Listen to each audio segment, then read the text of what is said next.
Assalamualaikum warahmatullahi wabarakatuh. Perkenalkan, nama saya Ujang Fikri dari SMK Yapan Sukabumi. Akan membahas materi pendidikan agama Islam bab 1 tentang kompetensi dalam kebaikan. Sebelum kita berlanjut membahas materi tersebut, marilah kita lihat dan simak bersama-sama gambar infografis. Yang pertama, melalui metode telaki dan verteaching, peserta didik dapat membaca kisah surat Al-Maidah tentang kompetensi dalam kebaikan. Yang kedua, melalui metode drill and verteach, dalam metode sorogan, peserta didik dapat menghafal kisah surat Al-Maidah ayat 48. Melalui model inquiry learning, peserta didik dapat menganalisis asbabun nuzul dan tafsir kisah surat Al-Maidah ayat 48. Sebelumnya, mari kita awali dengan bacaan Bismillahirrahmanirrahim. Ada satu poin yang memang harus diperhatikan. Kita simak bersama-sama gambar yang ada pada tayangan video kali ini. Di dalam gambar tersebut terdapat 4 gambar yang berbeda dengan komposisi Al-Quran. Kemudian orang yang bergotong royong, ada seorang yang sedang mengajarkan ngaji. Hubungan dengan kompetensi dalam kebaikan akan diawali dengan surat Al-Maidah ayat 48. A'udzubillahi minasyaitonirrajim. Bismillahirrahmanirrahim. Wa anzalna ilaikal kitaba bil haqqi musaddiqan lima baina yadayhi minal kitabi wa muhaiminan 'alaihi fankum bainahum bima anzalallah wa la tattabi' ahwa'ahum amma ja'a minal haqqi likulli ja'alna minkum sir'atan wa minha jawjan walau sya'allah la ja'alakum ummatan wahidatan walakin la yabluwannakum fima atakum fasabiqul khairat illallah marji'ukum jami'a fayunabbi'ukum bima kuntum fi takhtalifun. Shadaqallahul adzim. Dari bacaan ayat tersebut, mari kita sama-sama telaah kisah surat Al-Maidah ayat 48 dengan makhrajul huruf, bacaan huruf, dan beberapa kandungan yang memang akan hari ini kita bahas. Untuk terjemahan surat Al-Maidah ayat 48 yaitu Bismillahirrahmanirrahim. Kami telah menurunkan kitab suci Al-Quran kepada Nabi Muhammad dengan membawa kebenaran sebagai pembenar kitab yang diturunkan sebelumnya dan sebagai penjaganya atau acuan kebenaran terhadapnya.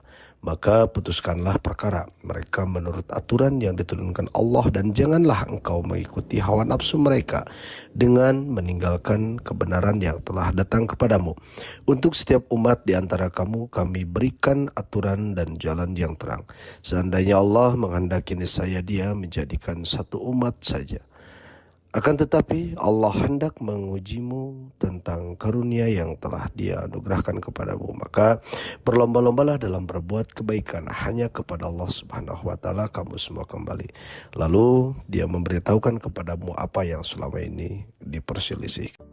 Selanjutnya perhatikan asbabun nuzul Quran surat Al-Maidah ayat 48. Sebenarnya tidak ada sebab khusus yang melatar belakangi turunnya ayat ini.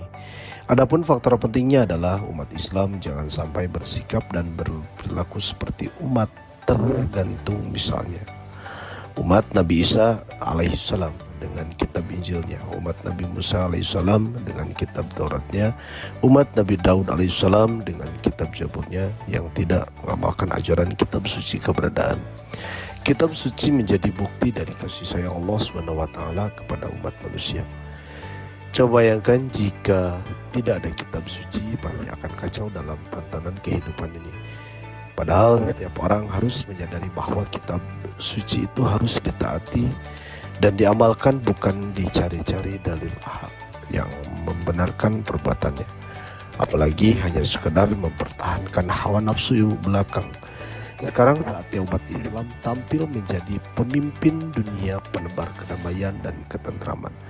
Umat Islam harus menjadi pihak pertama yang menebar kebaikan dan penegak keadilan. Meskipun kepada diri sendiri ataupun keluarga kita sendiri, kita harus bisa menjadi penegak dalam perselisihan serta menjadi barometer kebaikan untuk semua kalangan umat yang ada di dunia. Adapun kandungan surat Al-Maidah ayat 48, 1.